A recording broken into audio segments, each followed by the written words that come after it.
ये खबर पारुल यूनिवर्सिटी द्वारा प्रस्तुत की गई है। दिल्ली के अनाधिकृत कॉलोनियों में रहने वाले लाखों लोगों के लिए बड़ी खबर है। दिल्ली सरकार ने प्रधानमंत्री अनाधिकृत कॉलोनी आवास अधिकार योजना यानी कि पीएम उदय के तहत संपत्ति के मालिकाना हक से जुड़े आवश्यक दस्तावेज प्राप्त करने के लिए आवेदन की अंतिम तिथि 31 अक्टूबर 2026 निर्धारित कर दी है। सरकार ने स्पष्ट किया है कि इस समय सीमा के बाद कोई नया आवेदन स्वीकार नहीं किया जाएगा। राजस्व विभाग की ओर से जारी सार्वजनिक सूचना के मुताबिक अनाधिकृत कॉलोनियों में रहने वाले लोगों को संपत्ति हस्तांतरण विलेख अथवा प्राधिकार पर्ची प्राप्त करने के लिए निर्धारित समय के भीतर आवेदन करना होगा।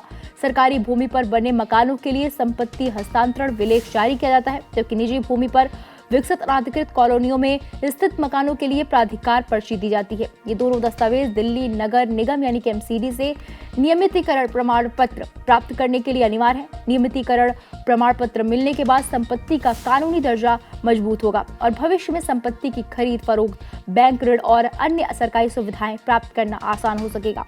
दिल्ली सरकार के अधिकारियों के मुताबिक राजधानी की 1511 अनाधिकृत कॉलोनियों के लिए ये व्यवस्था लागू है। हालांकि अब तक अपेक्षा के अनुरूप आवेदन नहीं मिले। राजस्व विभाग को इन कॉलोनियों के निवासियों से अब तक केवल करीब 2000 आवेदन ही प्राप्त हुए हैं, जबकि इन कॉलोनियों में बड़ी संख्या में लोग निवास करते हैं। इसी को देखते हुए सरकार ने लोगों से समय रहते आवेदन करने की अपील की है। जानकारी के लिए बता दें कि अप्रैल 2026 में केंद्र सरकार ने एक महत्वपूर्ण निर्णय लेते हुए दिल्ली की 1511 अनाधिकृत कॉलोनियों को जैसे ही वैसे ही के आधार पर नियमित करने का फैसला सुनाया था। इस निर्णय के तहत नियमितीकरण के लिए पहले की तरह स्वीकृत भवन नक्शा प्रस्तुत करना अनिवार्य नहीं रहेगा। इससे उन लाखों परिवारों को राहत मिली है जो सालों से अपने मकानों के कानूनी अधिकार और नियमितीकरण का इंतजार कर रहे थे। सरकार का कहना है कि पीएम उदय योजना का उद्देश्य अनाधिकृत कॉलोनियों में रहने वाले लोगों को उनकी संपत्तियों पर वैधानिक अधिकार उपलब्ध कराना है। इसके लिए पात्र लोगों को निर्धारित प्रक्रिया के मुताबिक आवेदन करना होगा।